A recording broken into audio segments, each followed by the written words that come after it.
এটার নাম কি জানিস? চেস্ট চেস্ট চেস্ট প্রেস, তাহলে চেস্ট ফ্লাইং মেশিন, ফ্লাই করছিস, ফ্লাই মানে সুইচ করছিস চেস্ট।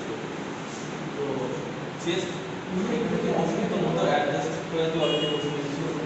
এবার ব্যাপারটা হলো তুই এটা কীভাবে সেট করবি? এটা সেট করার নিয়ম হলো যে তোর শোল্ডার বস তোর শোল্ডার সাইজ এই শোল্ডারের থেকে হালকা প্রেশার দেবে। এই যে পিছনে আছে যদি এইটা ধরিস তাহলে শোল্ডার থেকে হালকা প্রেশারে পিছনে আসবে। পিছনে আছে কেন? যে আমার এই মাসলটা যখনই আমি এই মাসলটা ধরেছি শোল্ডার থেকে চেস্টের মাসলটা কানেক্ট হয়েছে, বুঝা গেল? এইবার আমি এটাকে ধরবো, ধরে এবার সামনে টানবো। তুই জানিস কমন এক্সারসাইজ, তো আমি ওই জানি টেনে এগুলো কী করি অনেকে সামনে চলে আসবে। যদি এরকম সামনে চলে আসে কেউ তাহলে সেক্ষেত্রে কী হবে? তোর প্রবলেমটা তোর শোল্ডার এই চেস্টের থেকে প্রেশার শোল্ডারে চলে যাবে। আসলে চেস্ট মারছিস কিন্তু তোর শোল্ডারে চাপ করছে, চেস্টে চাপ করছে, তাহলে আমার বডিটা ওর সঙ্গে অ্যাডজাস্ট হয়ে যেতে হবে। আর এই হাতটা যেটা ফোল্ড করে দিচ্ছি হালকা ফোল্ড হবে দিয়ে এই এমনভাবে রেখে দেবো যেন ওয়েটটা ওখানে না পড়ে। ওইটা যদি ওখানে পড়ে যায় তাহলে আমার এখান থেকে লোডটা বেরিয়ে যায়, আমার এই চেস্টের এখান থেকে লোডটা বেরিয়ে যায়। আমার চেস্টের গেল চেস্টের মাসেল গেল লোডটা ধরে রাখে, ঠিক সেইভাবে মারতে হবে। আর এমনটাই পিছনে যাবো না, আর এতটাই পিছনে চলে যাবো না যেন আমার এখান থেকে লোড শোল্ডারে চলে যাবে।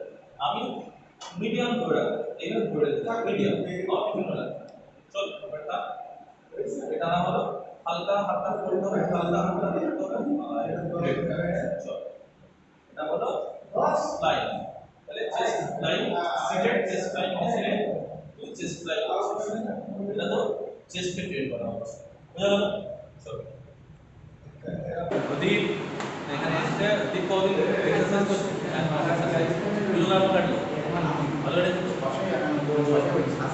দীপ আজকে চেস্ট এক্সারসাইজ তাই তো? চেস্ট এক্সারসাইজের জন্য ওয়ার্ম আপ আছে কি দীপ ভালো করে জানে যে ওয়ার্ম আপের ইম্পর্টেন্স কি। তো দীপ ভালো করে জানে যে ওয়ার্ম আপের ইম্পর্টেন্স কি, তুই ওয়ার্ম আপ করেছিস।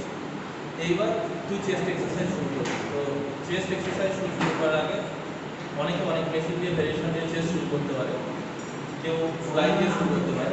যারা বিগিনার্স আমি তাদের বলবো যেরকম দ্বীপের মতো 1 মাস এক্সারসাইজ করছি, শুধু মাসেলটাকে ইনভলভ করতে হবে, মাসেলটাকে মাসেল মাইন্ড কানেকশন করতে হবে। বারবার একটা কথা বলবো, মাসেল মাইন্ড কানেকশন করার জন্য আমার কী করতে হবে? ওয়েট একদম লাইট নেবো আর রিপিটেশন বেশি করবো। রিপিটেশন মানে 1 2 3 4 এগুলোকে রিপিটেশন করবো। তো এইগুলোকে রিপিটেশন বেশি করবো আর সেট 3 থেকে 4 সেট করলে এরকম। তো এই যে তুই ওয়েটটা লাগিয়েছিস সেই রডটার ওয়েট অলরেডি 2 থেকে 25 কেজি ওয়েট হবে। তুই যে 2.5 কেজি লাগিয়েছিস 2.5 কেজি লাগানোর কোনো দরকার নেই, তাহলে 2.5 কেজি তুলে ফেলবি। আমি এগুলো তুলে দিচ্ছি। এবার তুই সবসময় যখন চেস্ট মারবি একটা জিনিস সবসময় মাথায় রাখবি যে চেস্টের অনেকে হয় না এদিকে একটু বেঞ্চ একটু সরে যাচ্ছে কিংবা বেঞ্চ একটু নেমে যাচ্ছে। তো তার জন্য মাপের জন্য সিম্পল নিয়ম, এই রডটা এখানে নামিয়ে দিবি। রডটা নামিয়ে দিয়ে রডের ভাগটা দেখবি যে কোন দিকে, এই রডের দেখবি এটা পুরো মাঝখান বরাবর আছে, তাহলে আমার এই দিকটা বেশি নিয়েছে এই দিকটা কম নিয়েছে, তাহলে একটু একটা ডিসব্যালেন্স আছে, ওটাকে আমার আগে অ্যাকুরেট করতে হবে। তো আমি একটু এটা সরিয়ে দিলাম, নিয়ে আমি অ্যাকুরেট করলাম করে আমার মতো রডটা আমি ঠিক করে দিলাম। এবার শুরু করো, ঠিক আছে? অসুবিধা নেই, শুরু করবি।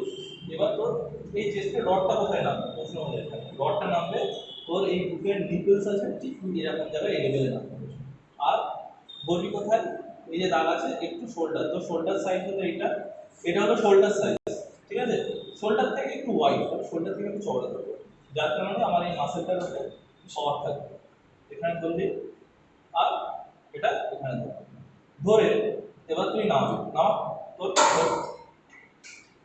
এবার নামাবি। তো অনেকে কি করে এরকম 1 এরকম 2 এরকম মারা যাবে না, ঠিক আছে? এরকম মারা যাবে না, বেশি ওয়েট হলে বডি হবে না। বডি করার জন্য মিনিমাম কন্ট্রোলেবল ওয়েট দরকার, যেখানে তুই মিনিমাম 10টা 8টা 10টা 12টা 15টা সেট মারতে পারছিস, কিন্তু প্রথম সেটের যে রিপিটেশন হবে সেটা যেন বেশি হয়। মারবি কি করে?